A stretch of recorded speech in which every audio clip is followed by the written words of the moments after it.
होता है कि जैसे ये न्यूक्लियस है, फिर यहाँ पे इसके आसपास एक इलेक्ट्रॉन है, ओवर है, दिस इज एन इलेक्ट्रॉन। फिर ये क्या और इलेक्ट्रॉन है, उसको आपने यहां से ला करके इधर इंजेक्ट करना शुरू किया। Getting my point? तो इस इलेक्ट्रॉन को जब आपने यहां से ला करके इंजेक्ट करना स्टार्ट किया, तो बेसिकली अब यहाँ पे जो फोर्स एक्ट करेगा, over here the force which is acting, let's say F1, एक तो ये फोर्स है, एक और फोर्स है जो अभी यहाँ पे एक्ट कर रहा है। Let me tell you that force also, magenta colour से करता हूँ। ये जो इलेक्ट्रॉन है और ये जो न्यूक्लियस है, इसके बीच में एक और फोर्स है F2, और मेरे हिसाब से यहाँ पे F1 is the force of repulsion और F2 is the force of attraction. Everybody agrees with this? Perfect है ना? F1 is the force of repulsion and F2 is the force of attraction. Clear है? अब energy release कब होगी? Energy would be released when F2 is greater than F1, or energy would be absorbed when F2 is less than F1. Do you agree with this? Right now? Perfect. Yes. Now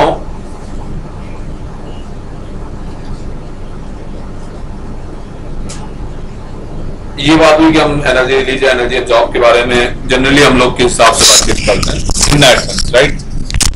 अब elaborately हम बात कर रहे हैं third period का जो electron affinity second period से relatively ज्यादा हो जाता है, which is a regular irregularity. उसके अंदर बेसिकली ऐसा होता है, जो ऑर्डर ऑफ साइज है, order of size is basically, आपको तो ये पता है कि 2 3 होगा। आई एम जस्ट सेइंग कि 3 का साइज 2 से काफी ज्यादा हो जाता है, एंड देन 4 एंड देन 5। बात समझ में आई आप लोगों को? Everybody is clear?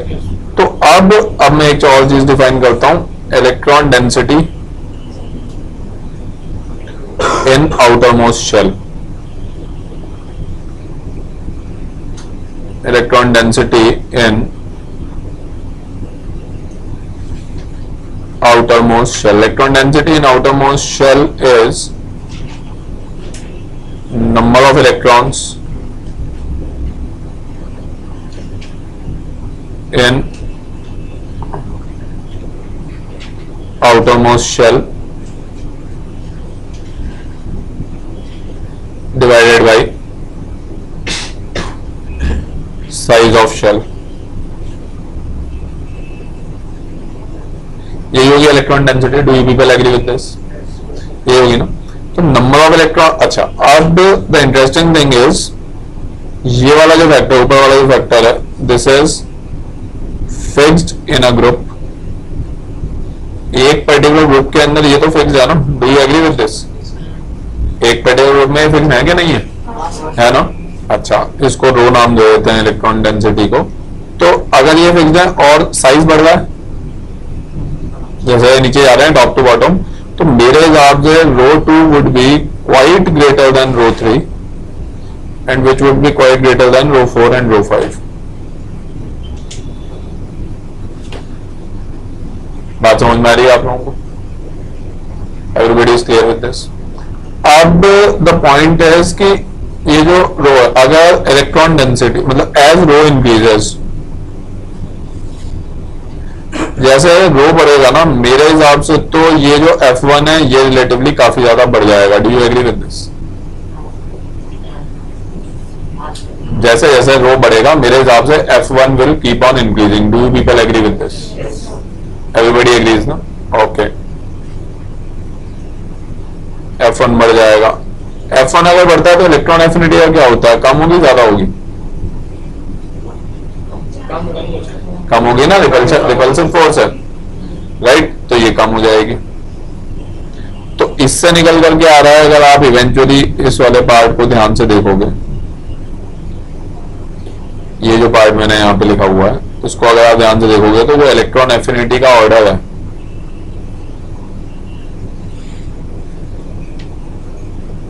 Electron affinity का ऑर्डर है, इसके अंदर 2 की इलेक्ट्रॉन एफिनिटी 3 से कम हो जाएगी।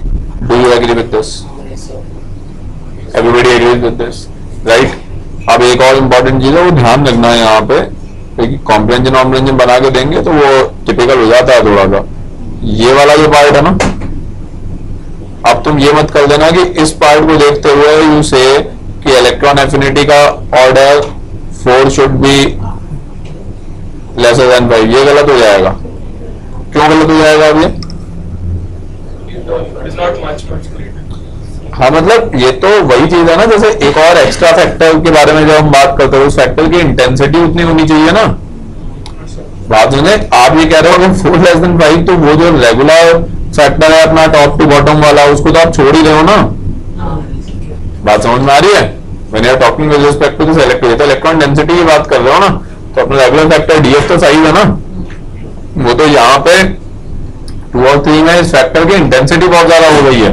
That's why we are creating this disorderness. Logic समझ में आया आप सभी को?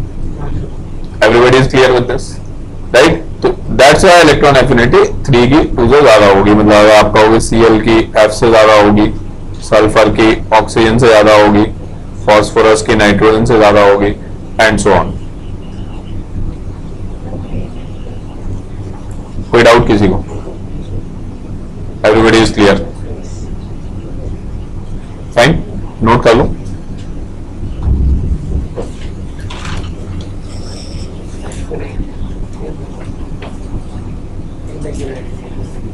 हाँ, रेगुलरिटी इन इलेक्ट्रॉन एफिनिटी कल बात कर रहे थे ना, उसी के बारे में बातचीत हो रही है।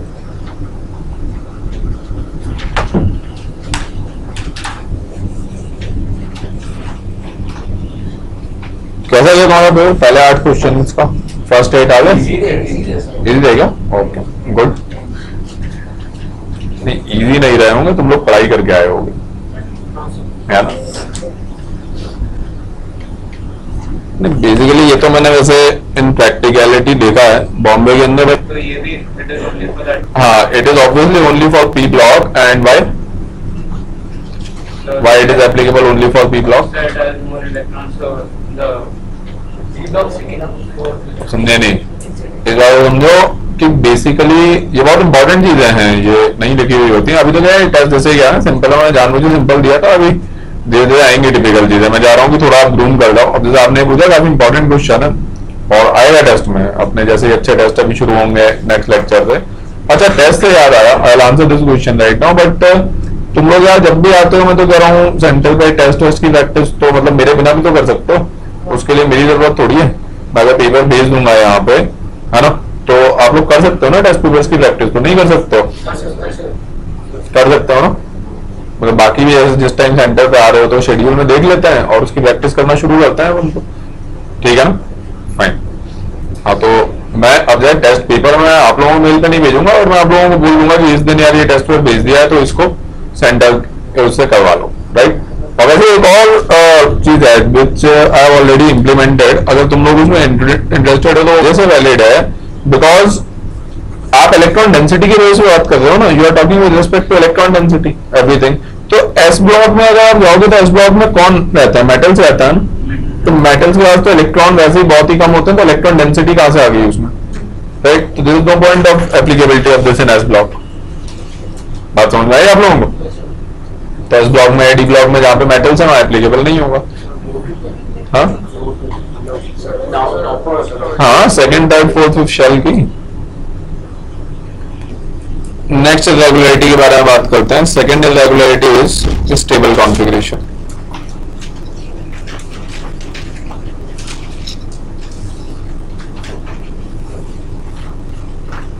Stable configuration. अब यार ये स्टेबल कॉन्फ़िगरेशन वाला फैक्टर है। देखो, किसी भी चीज की अगर स्टेबल कॉन्फ़िगरेशन होती है तो ये क्या होगा? Basically it is directly proportional to a या इनवर्सली प्रोपोर्शनल टू ए? आप लोगों के हिसाब से क्या होना चाहिए? इनवर्सली प्रोपोर्शनल टू ये। ऑब्वियसली बात है, क्योंकि वो स्टेबल कॉन्फ़िगरेशन स्टेबल स्टेट को क्यों छोड़ना चाहेगा, तो इनवर्सली प्रोपोर्शनल। अब ये तो हो गया एक जनरल कॉन्सेप्ट के इनवर्सली। अब यहाँ पे जो काम की चीज है उसकी उस फैक्टर की इंटेंसिटी, वो इंटेंसिटी इतनी होती है कि beryllium, nitrogen, neon, second period के स्टेबल कॉन्फ़िगरेशन वाले एलिमेंट्स ले रहा हूं मैं, they have least electron affinity,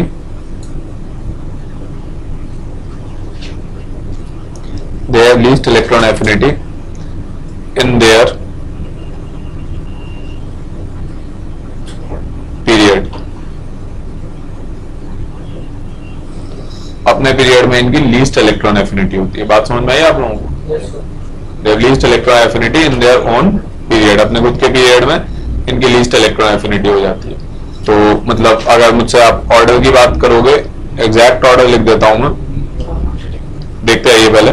nitrogen आएगा, फिर बेरिलियम आएगा, नियॉन आएगा, नाइट्रोजन बेरिलियम आएगा, फिर नाइट्रोजन आएगा. अब देखिए ये मैंने क्यों लिखा है, मतलब इसको मैंने एक ब्रैकेट में ले लिया है और बाकी तो फिर आगे नहीं. Lithium, boron, carbon, oxygen and so on. अब ये जो नियॉन है, इस नियॉन का क्या है? हाँ, neon is basically most stable configuration. लिखते हैं ना, उसका रीजन लिखते हैं. ये सबसे पीछे क्यों है? ये तीनों पीछे हैं, ये तो बात समझ में आ गई. अभी सबसे पीछे क्यों है? तो मोस्ट स्टेबल कॉन्फ़िगरेशन. फिर बेरिलियम और नाइट्रोजन में कैसे डिसाइड करोगे? बेरिलियम का भी फुलफिल्ड है और नाइट्रोजन का हाफ फिल्ड है. अरे वो फुलफिल्ड सबशेल ही तो है. बेरिलियम मेटल है और नाइट्रोजन नॉन मेटल है. तो मेटल और नॉन मेटल में से तो मेटल की कम होगी ना. ये किसकी कम होगी? टेंडेंसी इलेक्ट्रॉन को गेन करने की. मेटल की कम होगी ना. तो बेरिलियम पीछे चला गया, नाइट्रोजन आगे आ गया. बात समझ में आई आप सभी लोगों को? अब यहाँ पे एक और काम की चीज है बेसिकली, उसको समझिए कि एक तो ये हो गया. अब जैसे ये ऑर्डर मैंने लिखा है ना, very similarly I can write down one more order. Organ, magnesium, phosphorus,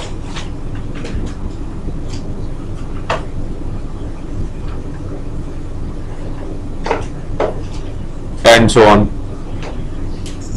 ये बात आप लोगों को समझ में आ गई होगी, right? I hope everybody is clear with this, right?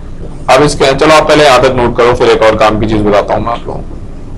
Just note it down till here, फिर मैं बताता हूं एक और काम की चीज अभी इसमें है. I seen people very confuse. आपसे अगर मैं पूछता हूं, ये तो हुआ रिलेटिव कंपैरिजन, इसी के अंदर कंटिन्यू कर रहा हूं. एब्सोल्यूट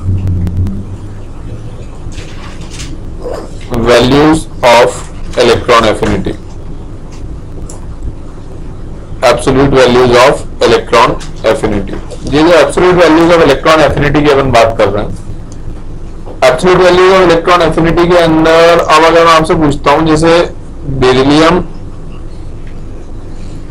नाइट्रोजन और नियॉन, इसके अंदर तो जैसे जस्ट मैं आपको बता रहा हूं, ये इसके अंदर एनर्जी एब्जॉर्ब होती है when we talk about electron affinity. But on the other side of the story, if you talk to me about phosphorus, इसके अंदर एनर्जी रिलीज होती है. और ये मैं आपको इस वजह से बता रहा हूँ, basically I have seen people very confuse कि स्टेबल कॉन्फ़िगरेशन है, ये लीस्ट है, that is one. But I have seen people very confuse कि स्टेबल कॉन्फ़िगरेशन की वजह से एनर्जी एब्जॉर्ब होती है. बहुत सारी बुक्स में भी दिया हुआ है, बहुत ही अब्रप्टली इररिलेवेंट स्टेटमेंट है.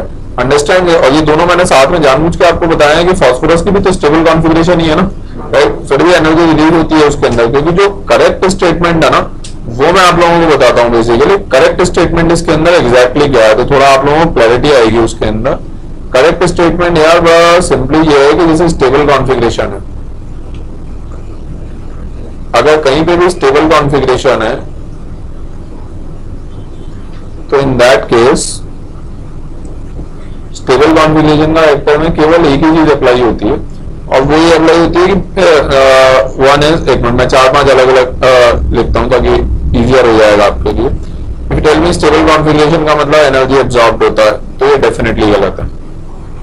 If tell me stable configuration की वजह से ये लीस्ट इन इट्स पीरियड, ये बिल्कुल सही है. इफ यू टेल मी कि स्टेबल कॉन्फ़िगरेशन की वजह से either higher energy absorbed or very lesser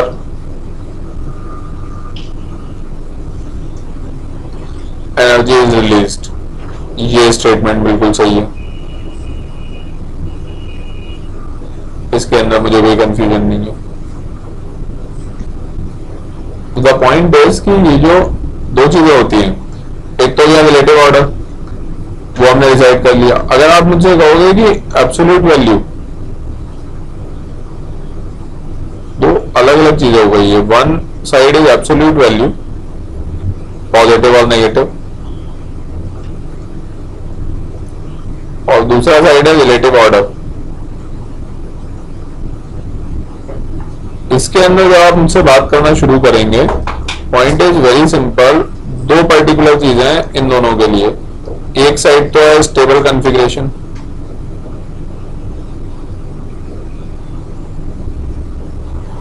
one side is stable configuration and second side is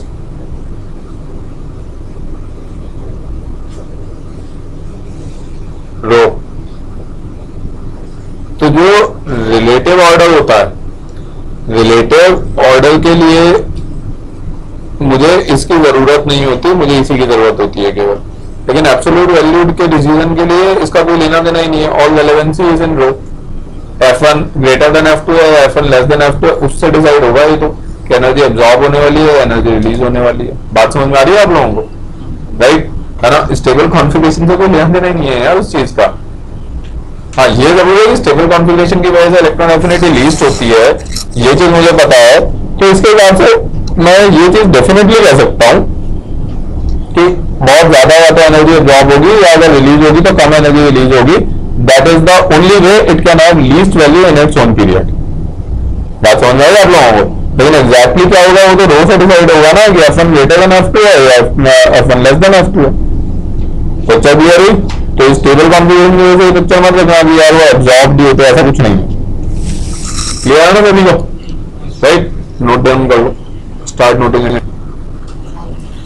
तो ये बात है इलेक्ट्रॉन एफिनिटी के अंदर ये जो दो इरेगुलरिटीज। अब हम बात करते हैं EN के बारे में।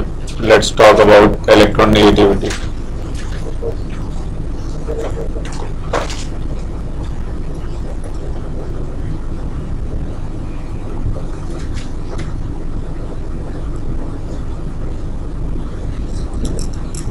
When we talk with respect to electron negativity, एक तो कर्व्ड एक्स इसका सिंबल है, that is one. Electron negativity होता है, electron negativity is the relative electron attracting power towards a shared pair of electrons. यहां पे सर्कल कर देता हूं, रिलेटिव और towards a shared pair of electron. ये दो चीजें बहुत ज्यादा इंपॉर्टेंट है। अब जब रिलेटिव वर्ड आता है यहां पे देखो, बेसिकली एक ये बॉन्ड है ए,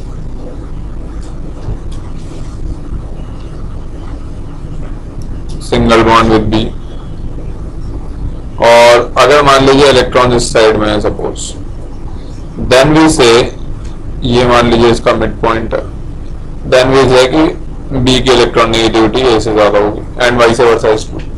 right, shared pair, bonded pair of electrons को बी अगर अपनी तरफ ज्यादा अट्रैक्ट कर पा रहा है तो बी की इलेक्ट्रॉन नेगेटिविटी ए से ज्यादा एंड वाइस वर्सा। अच्छा, अब अगर रिलेटिव बात ही करनी है तो एक स्केल पे मेजर होनी चाहिए इलेक्ट्रॉन नेगेटिविटी। रिलेटिव चीज हमेशा किसी ना किसी स्केल पे होती है।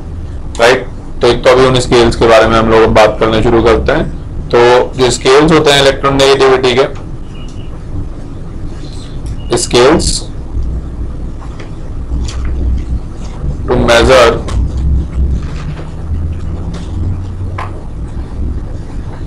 EN, scales to measure electron negativity. अब scales to measure electron negativity के अंदर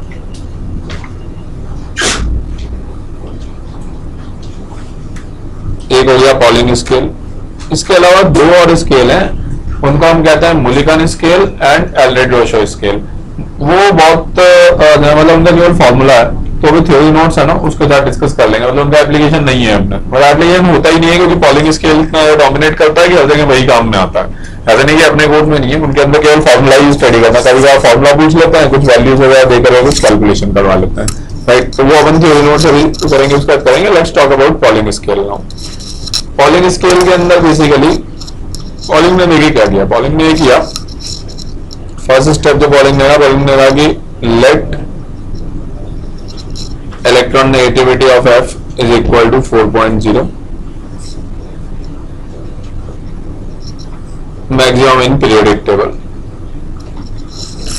मैक्सिमम तो होगी ना, नीडलेस टू मेंशन अगेन, ये जो इलेक्ट्रॉन नेगेटिविटी है यहीं पे मेंशन कर देते हैं। देखो electron negativity is again left to right, ये इंक्रीज होगी और टॉप टू बॉटम ये डिक्रीज होगी, बिकॉज बहुत सिंपल है, it is also again directly proportional to force of attraction.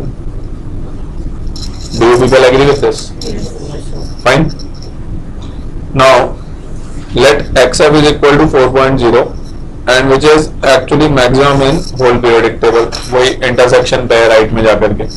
Now the point is very clear कि भाई पहला तो ये उसने माना, सेकंड उसने कहा बाकी को अगर आपको कैलकुलेट करना है ना तो उसने एक फॉर्मूला दिया, उसने कहा कि आप इसको लो x से difference XB is equal to 0.208 square root of delta, where this delta belongs to bond energies. This belongs to bond energies of A2, B2, AB. आपको एग्जैक्ट क्या फॉर्मूला है वो भी देख लेंगे हम नोट्स में, फॉर्मूला इतना काम में नहीं आता है इसलिए अभी मैं उस पर यहाँ पे फोकस नहीं कर रहा हूँ। उसने ये कहा कि ये मैं फॉर्मूला दे रहा हूँ, आप इससे किसी भी एलिमेंट की इलेक्ट्रॉन नेगेटिविटी की कैलकुलेशन कर सकते हैं। वो ये कह रहा है एक्स और एक्स बी में से एक को ले लो आप फ्लोरीन, मान लो आपको हाइड्रोजन के लिए कैलकुलेट करना है तो क्या करोगे, एच और एफ, तो x H difference x F, तो एक्स एफ डिफरेंस 4 और राइट साइड में बॉन्ड एनर्जीज किसकी चाहिए होंगी, एक एच एफ की, एक H2 की और एक F2 की। बात समझ में आई, राइट। तो उसने कहा कि आप बॉन्ड एनर्जीज ढूंढ लो, बस वो मिल जाती है बड़े आसानी से, गिवन डेटा ही होता है, कांस्टेंट डेटा होता है बॉन्ड एनर्जीज का, बॉन्ड एनर्जीज को यहाँ पुट कर दो और एक एलिमेंट हमेशा फ्लोरीन ले लो, दूसरे वाले की निकाल लो इलेक्ट्रॉन नेगेटिविटी, तो इससे सारी की सारी इलेक्ट्रॉन नेगेटिविटीज कैलकुलेट होती जाएंगी। ये बात समझ में आई, राइट। तो जो इलेक्ट्रॉन नेगेटिविटी की वैल्यू जो कैलकुलेट हो गई आई उसके अंदर काफी अच्छी सिमेट्री थी, that's the main important thing जो हमें याद भी रखना चाहिए। ऊपर लिखता हूं मैं उसको थोड़ा सा,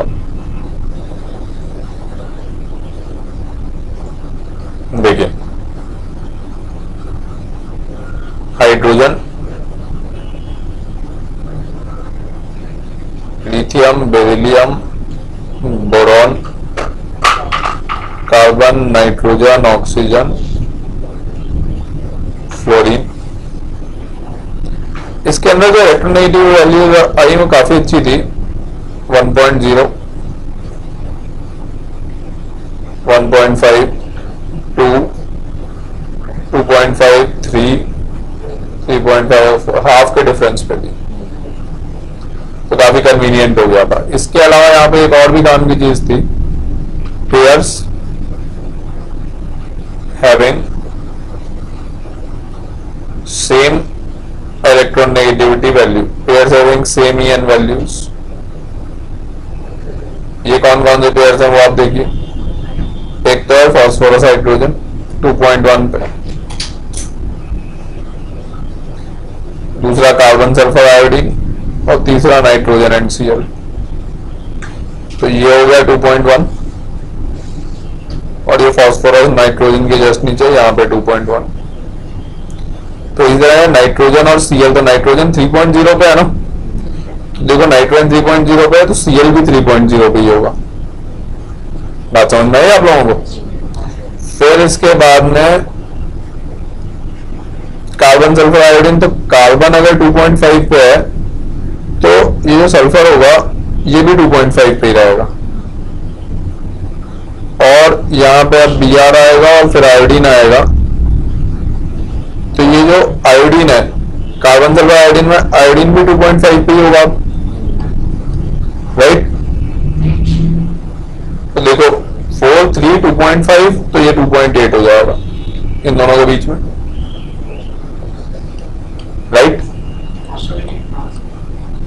और जस्ट याद रखने के लिए अगर आप चाहो तो याद रख सकते हो, वैसे कुछ खास जरूरी नहीं है सब। ये 0.9 पे होता है सोडियम, राइट। तो ये कुछ काम की इलेक्ट्रोनेगेटिविटी वैल्यू है, फ्रीक्वेंटली हमारे काम में आएंगी। बात समझ में आ गई आप सभी को? तो नोट कर लो, नीचे स्क्रॉल डाउन करें, ये लो, अभी लेफ्ट में जाए, ये लो, हाँ राइट में, ये लो, हाँ तुम लोग सही से, गलत बात है, तुम लोग सही से एक्सप्लेन नहीं करते हो कॉन्सेप्ट को। सही से एक्सप्लेन किया हुआ समझ में आएगा ना तभी तो, नहीं करो फटाफट नोट करो। हाँ के अंदर अब let's talk about irregularities, variation वगैरह तो क्या बता ही चुका हूं मैं, और वो स्केल्स की डिटेल में बात करेंगे थ्योरी नोट्स के साथ में। तो इरेगुलरिटीज एंड इलेक्ट्रोनेगेटिविटी, ये भी अपने आप में बहुत इंटरेस्टिंग चीज है। केवल एक सिंगल इरेगुलरिटी है और वो बहुत ही केयरफुली देखिए, electron negativity of noble gases. क्या लिखना चाहिए इसके आगे? Is very low.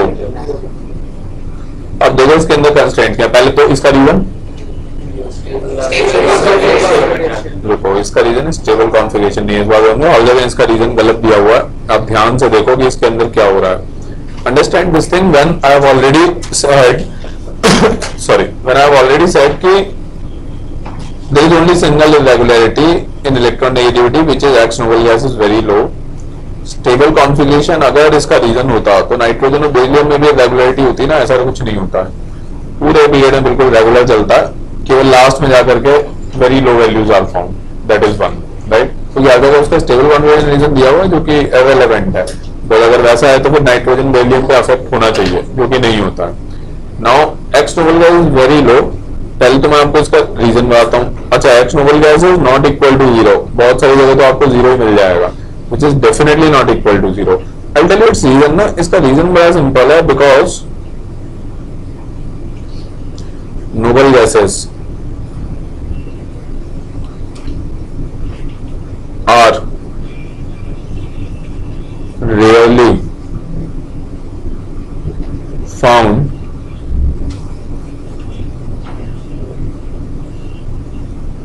in combined state. Noble gases are rarely found in combined state, combined state में बहुत ही रेयरली मिलते हैं। अब इस बात को समझो, किसी की स्टेबल कॉन्फ़िगरेशन है और वो कंबाइंड स्टेट में बहुत ही रेयरली मिलता है। इन दोनों चीजों में बहुत डिफरेंस है भाई। नाइट्रोजन की स्टेबल कॉन्फ़िगरेशन है बट कंबाइंड स्टेट में तो मिलता है, अमोनिया, NO2, बहुत सारी चीज मिलता है। वो नोबल गैसेज के साथ स्टेबल कॉन्फ़िगरेशन है बट वो स्टेबल कॉन्फ़िगरेशन तो और बहुत जगह होते हैं ना, उसका शेल पूरा का पूरा फुलफिल्ड है, इसलिए वो कंबाइंड स्टेट में जनरली नहीं मिलता है। तो अब अगर वो प्रॉब्लम ये है कि कंबाइंड स्टेट में जब वो मिलेंगे ही नहीं, जब ये पार्ट आ जाता है कि when they are not found in combined state, अब देखो राइट कलर का सर्कल कर रहा हूं मैं, प्रॉब्लम ये है वो कंबाइंड स्टेट में ही नहीं मिलेंगे, तो फिर वो शेयर्ड पेयर ऑफ इलेक्ट्रॉन कहां से लाऊंगा मैं? बात समझ में आ रही है? और शेयर्ड पेयर ऑफ इलेक्ट्रॉन ही नहीं होगा तो इलेक्ट्रॉन नेगेटिविटी कैलकुलेट कैसे करूंगा मैं? You are getting my point? बात समझ में आई आप सभी को? Right, when there is no shared pair of electron तो क्या कैलकुलेट करूं? तो that's my problem, electron negativity calculate करना ही बहुत मुश्किल हो जाता है उनके लिए। तो बात समझ में आई? That is one. रुको अभी, उसके बाद सेकंड, ये तो वन। फिर ये होता है कि whenever they are found in combined state, whenever they are found in combined state,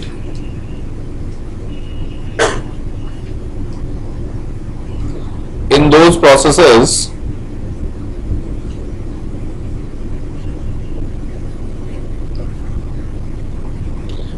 those processes very strong oxidizing agents are used. और जब मैं लिख रहा हूँ कि very strong oxidizing agents are used, तो it automatically reflects a forceful reaction, right? Even beyond KMnO4 वगैरह कुछ नहीं कर पाते, उससे भी ज्यादा स्ट्रॉन्ग ऑक्सीडाइजिंग एजेंट्स यूज होते हैं, राइट? तो तब जाकर के तो रिएक्ट करते हैं XeF4 अगर मुझे बनाना है तो, राइट? मतलब xenon और F2 को नॉर्मल टेम्परेचर पे तो रिएक्ट ही नहीं करेगा वो। XeF4 बनाने के लिए तो बहुत एफर्ट लगाना पड़ता है। अब जब ये फोर्सफुल रिएक्शन की आप बात कर रहे हैं तो फिर फोर्स ऑफ अट्रैक्शन तो भैया नेग्लिजिबल ही हुआ ना, तो साफ ही दिख रहा है वही शेड पेयर को अट्रैक्ट ही तो करना है, तो कहाँ अट्रैक्ट कर रहा है? बहुत हैवी एफर्ट लगा रहे हो ना आप, तो बात समझ में आई आप लोगों को, राइट? और अब आप इन दोनों पॉइंट्स को अगर ध्यान से देखो, ये वाला ऊपर वाला नाइट्रोजन की भी स्टेबल कॉन्फ़िगरेशन है, उसमें तो ऐसा कुछ नहीं होता है यार, राइट ना? अच्छा खासा अमोनिया बनता है, एनर्जी रिलीज होती है तभी बनता है वो, ऐसे नहीं बन रहा होता है। Getting my point? तो स्टेबल कॉन्फ़िगरेशन और ये चीज एक्चुअली अलग अलग है अगर ध्यान से देखा जाए तो।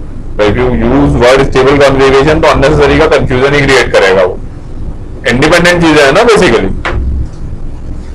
बात समझ में आ रही है? तो पूरा प्रोसेस फॉर्मेशन से रिलेटेड है पूरी की पूरी चीज, clear? That is the reason of irregularity, और यही एक सिंगल इरेगुलरिटी है और कोई इरेगुलरिटी नहीं है इलेक्ट्रोनेगेटिविटी के, राइट? नोट कर लीजिए, ट्रैक कर रहे होते हैं, इस वजह से एक बार कंपेयर कर रहा हूं। ये की यूनिट्स होती हैं, ये एक यूनिटलेस क्वांटिटी है, रिलेटिव है ना? इसकी तो यूनिट्स होती है जूल्स में एनर्जी। ये is an absolute value,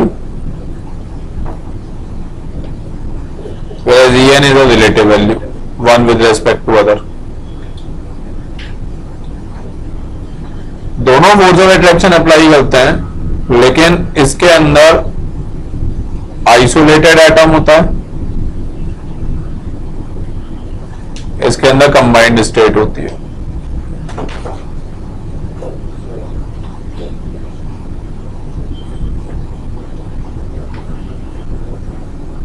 absolute value relative value दोनों अलग अलग क्यों होते हैं? एब्सोल्यूट वैल्यू मतलब अगर ये 10 जूल है 10 जूल है, रिलेटिव मतलब 3.5 का मतलब 3.5, relative when fluorine is 4, if fluorine is 10 तो फिर कुछ और आएगा, राइट? और इसके अंदर इंडिपेंडेंट इलेक्ट्रॉन होता है और इसके अंदर शेयर्ड पेयर होता है।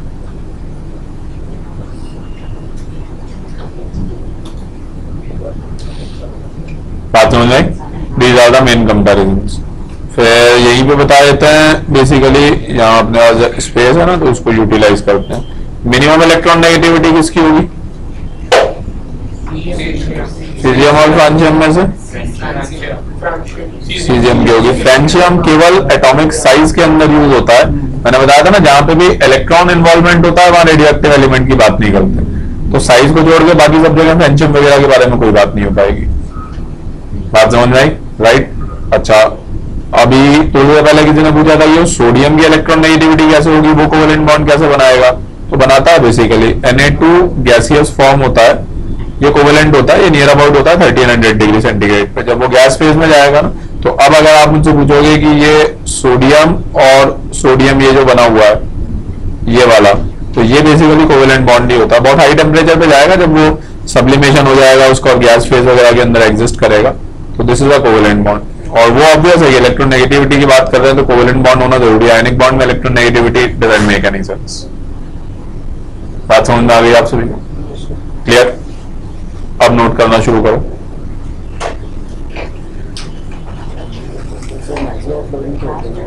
हाँ, मैक्सिमम तो ऑब्वियसली फ्लोरीन की होती है।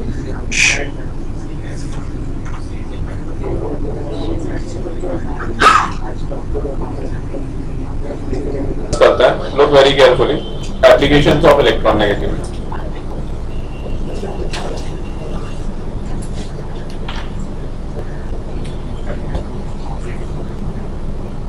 देखो, सबसे पहला तो है नॉन मेटेलिक कैरेक्टर।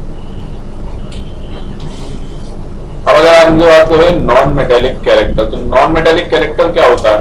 मेरे हिसाब से non metallic character basically it is defined as tendency to gain electron.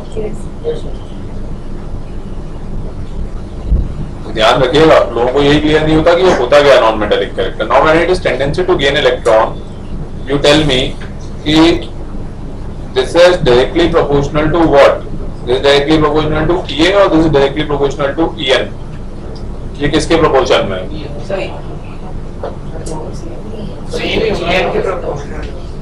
Same बिल्कुल नहीं है। आप देखो डिफरेंस कहाँ पे आता है वो बताता हूँ।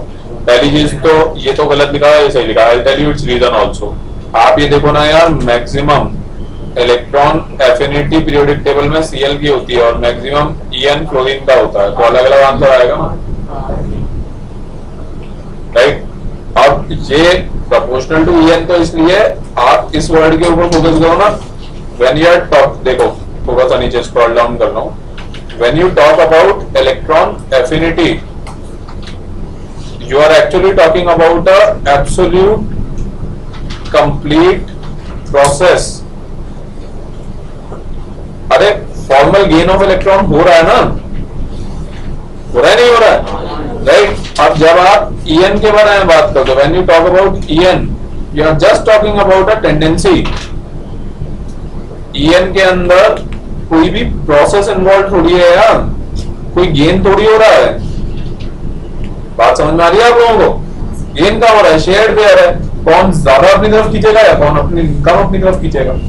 लॉजिक समझ में आया आप लोगों को?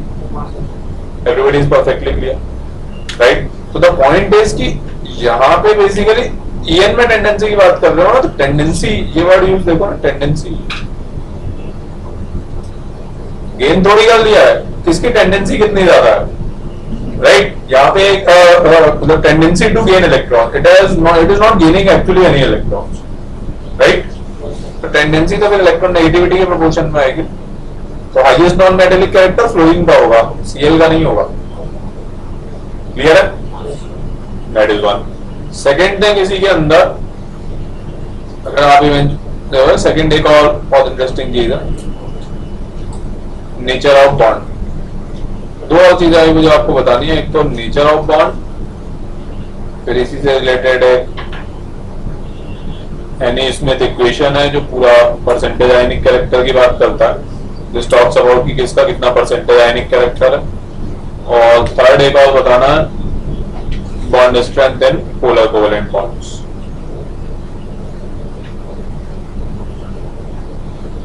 Bond strength in polar covalent bonds, ये मुझे अभी आप लोगों को बताना है। तो एक काम करो, ऊपर वाला ही पार्ट नोट डाउन कर लो जरा, फिर बताता हूँ।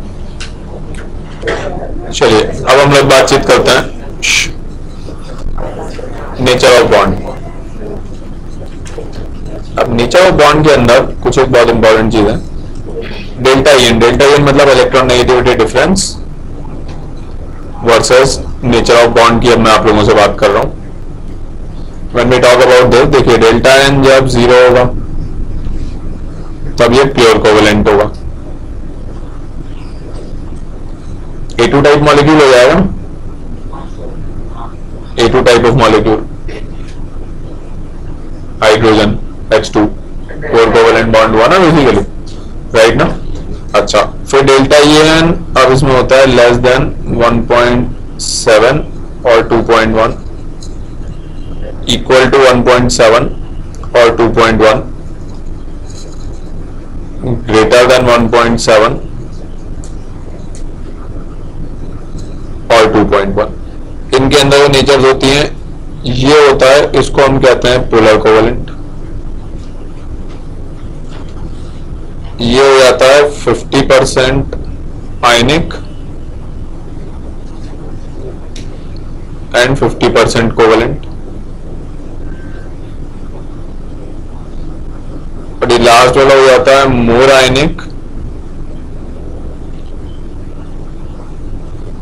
And lesser covalent.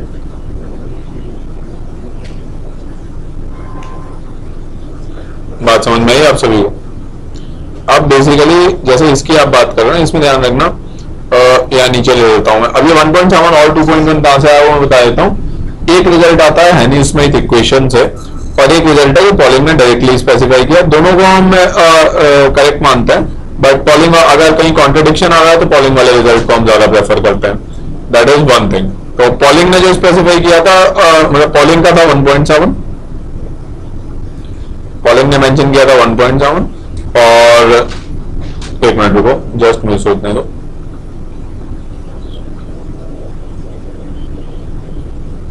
हाँ, और हेनी स्मिथ ने जो मेंशन किया था दैट वाज 2.1 बॉर्डर लाइन।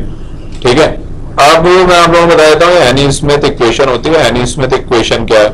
हेनी Smith equation is found used to calculate percentage ionic character. Percentage ionic character according to Hannay Smith equation is 16 delta plus 3.5 delta square. Delta क्या चीज है?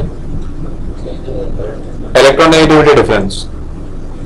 अरे कोई मॉलिक्यूल होगा ना, जैसे एबी टाइप, एबी एक मॉलिक्यूल है तो कुछ तो ईएन डिफरेंस होगा ना, राइट? तो द पॉइंट इज कि अब आप अगर बेसिकली यहाँ पे आप ऐसे देखोगे, अगर आप इसको 50 के बराबर रखते हो तो एक क्वाड्रेटिक इक्वेशन नहीं है डेल्टा में, राइट? तो उस क्वाड्रेटिक इक्वेशन को आप सॉल्व कर लो, डेल्टा 2.1 आ जाएगा यहाँ से। तो इसलिए वो हेनी स्मिथ का तो हो गया कि 50-50 तब होगा, 50% आएंगे, 50% कोवेलेंट हुआ ना, तो एनी स्मिथ का होगा 2.1 और पॉलिंग का होगा 1.7। In case of any conflict polling is always preferred, right? That is one.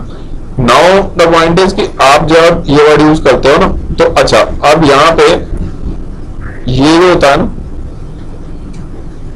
ये जो मैंने लिखा हुआ है इसी को आयनिक कहते हैं। 100% आयनिक कुछ नहीं होता। 100% ionic never exist because complete transfer of electron never take place. बात समझ 99% ही होता है। क्लियर हुआ? तो आयनिक हम उसी को कहते हैं 50% के ऊपर निकल जाता है वो सारे आयनिक है, जिसको मैंने मोर आयनिक लेसर कोवेलेंट लिखा हुआ है ना, that is only known as ionic. Clear? वो कंप्लीट ट्रांसफर हो गया तब तो दोनों इंडिपेंडेंट एंटाइटी हो जाएंगे, दैट नेवर टेक प्लेस। उसके अलावा मैंने ऊपर एक और वर्ड यूज किया पोलर कोवेलेंट। तो बेसिकली आप पोलर कोवेलेंट के अंदर बस एक चीज ध्यान रखना, बाकी तो ठीक है, but the main point is when you use this word polar covalent clear नहीं होता, रेयरली किसी को क्लैरिटी होती है। अभी जब तक आप लोग पीरियोडिक सॉल्व करोगे ना, आपको कुछ एक्चुअली समझ में आएगा। चैप्टर ये आपने पढ़े हैं और नॉलेज इज बट इम्पोर्टेंट। वो अप्रोच आप लोगों को पढ़ना कैसे है, अभी एक बार अगली 8th डिग्री जब आप कंप्लीट करोगे ना पीरियोडिक की, अभी आएंगे इन 2 के बाद में, अब इसके बाद फर्दर रिवीजन डी पे आते जाएंगे, बॉन्डिंग स्टार्ट कर देंगे अपन।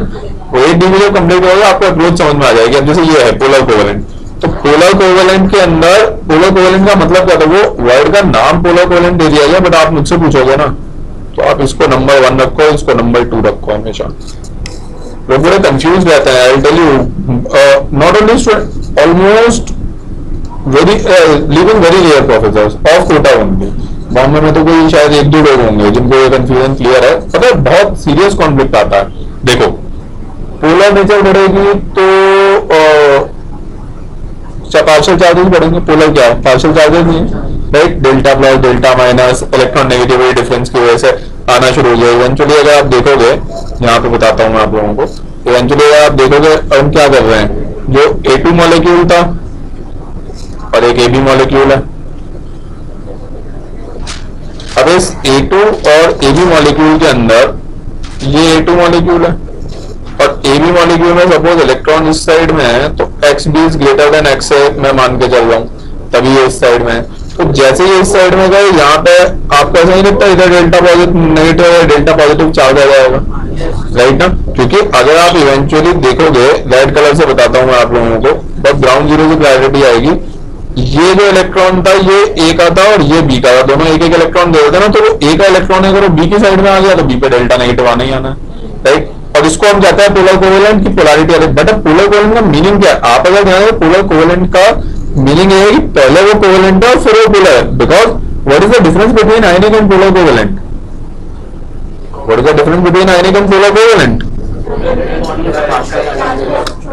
देखो पोलर कोवेलेंट और आयनिक, लोग इसी चीज से परेशान रहते हैं, वो कभी डिफरेंशिएट ही नहीं कर पाते। प्रॉब्लम इज दैट कि जो पोलर वर्ड है ये आयनिक वाली साइड को प्रोन करता है ना, करता है ना। तो there is a huge difference between polar covalent and ionic. Ionic का मतलब है कि यहाँ पे कोवेलेंट क्या होता है? कोवेलेंट, वेरी गुड, शेयरिंग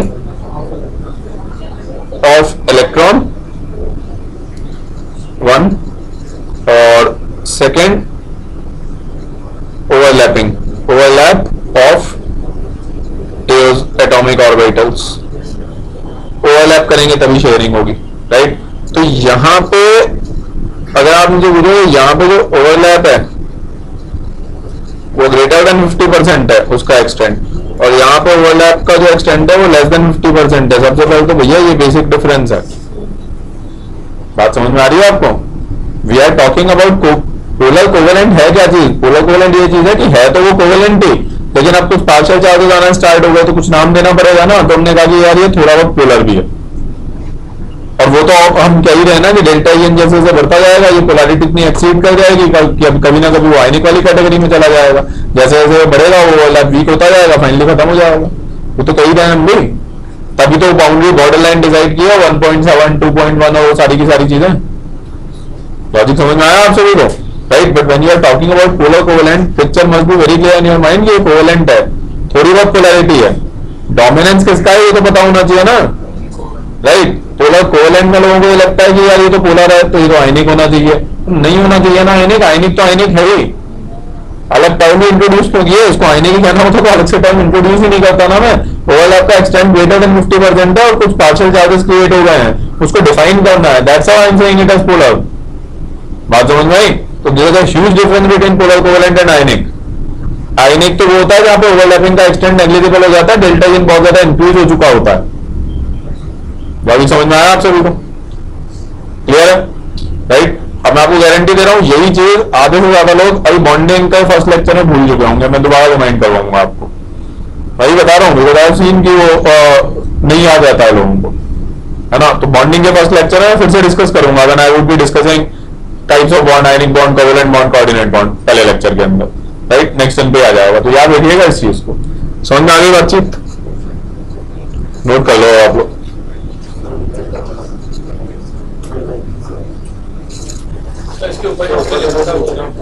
हाँ नहीं ये सब नहीं लिखना, उसकी जरूरत नहीं है। अब वो बॉन्ड स्ट्रेंथ को देखिए, थर्ड वाला था अपना बॉन्ड स्ट्रेंथ।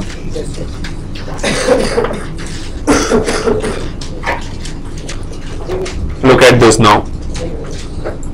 बॉन्ड स्ट्रेंथ के अंदर तो बड़ी चीज है। देखो बॉन्ड स्ट्रेंथ वैसे तो डिटेल में हम केमिकल बॉन्डिंग में डिस्कस करेंगे, यहां पे केवल for polar covalent bonds only, for polar covalent bonds only, केवल पोलर कोवेलेंट बॉन्ड्स के लिए वैलिड है। अब जो मैं लिख रहा हूं इसके लिए बड़ी इंपॉर्टेंट चीज है कि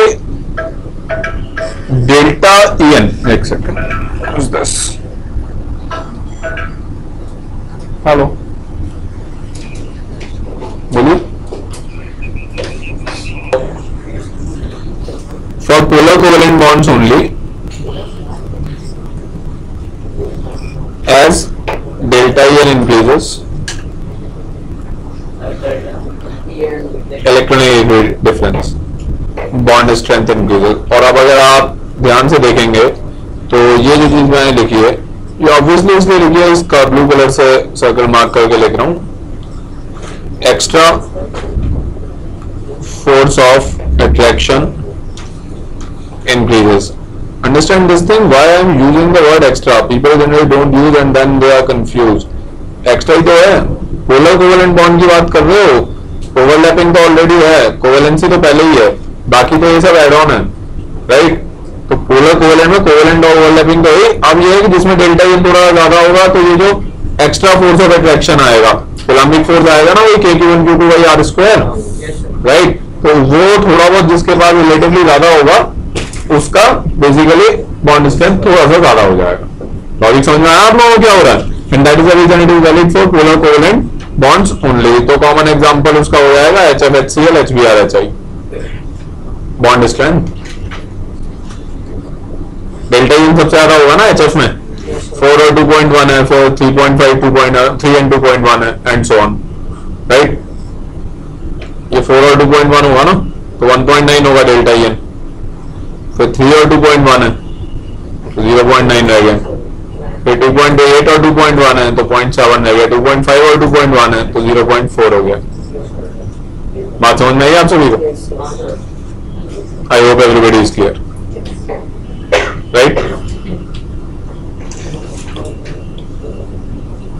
है ना? और ये सब पोलर कोवेलेंट मॉलिक्यूल्स है। अगर आप इवेंचुअली देखोगे तो अगर प्योर कोवेलेंट कौन से होते हैं? प्योर कोवेलेंट हो जाएगा अपना H2। फिर पोलर कोवेलेंट कौन सा होगा? यही HCl टाइप, AB टाइप। और फिर आयनिक कौन सा होगा? NaCl type. लेकिन एक और इंटरेस्टिंग चीज है, आप अगर जैसे मुझसे पूछते हो ना NaCl, तो आप कभी उसको बहुत ध्यान से एनालाइज करना। NaCl पॉलिंग के हिसाब से आयनिक है, बट NaCl हेनी स्मिथ के हिसाब से 50-50 वाली पोजीशन पे आता है। क्योंकि अगर आप इसका डेल्टा एन निकालेंगे तो आप ऑब्जर्व करके देखिए डेल्टा एन कितना है, 3 - 0.9। हाँ, तो 3 - 0.9 इज 2.1, राइट? मैं इसको कल तक करता हूँ 15-20 मिनट में लेक्चर में। हाँ, तो 3 - 0.9 इज 2.1, तो 2.1 हेनी स्मिथ की तो बॉर्डर लाइन है ना। पॉलिंग के केस में अगर आप बात करोगे तो ग्रेटर देन 1.7 हो गया, इसमें कोई दिक्कत नहीं है। यहाँ तो ग्रेटर देन 1.7 आ गया, लेकिन यहाँ पे इक्वल टू 2.1 आ गया। तो पॉलिंग के रिजल्ट को प्रेफर करते हैं, इसलिए हम उसको जनरली आयनिक कह देते हैं। बात समझ में आई आप सभी को? क्लियर?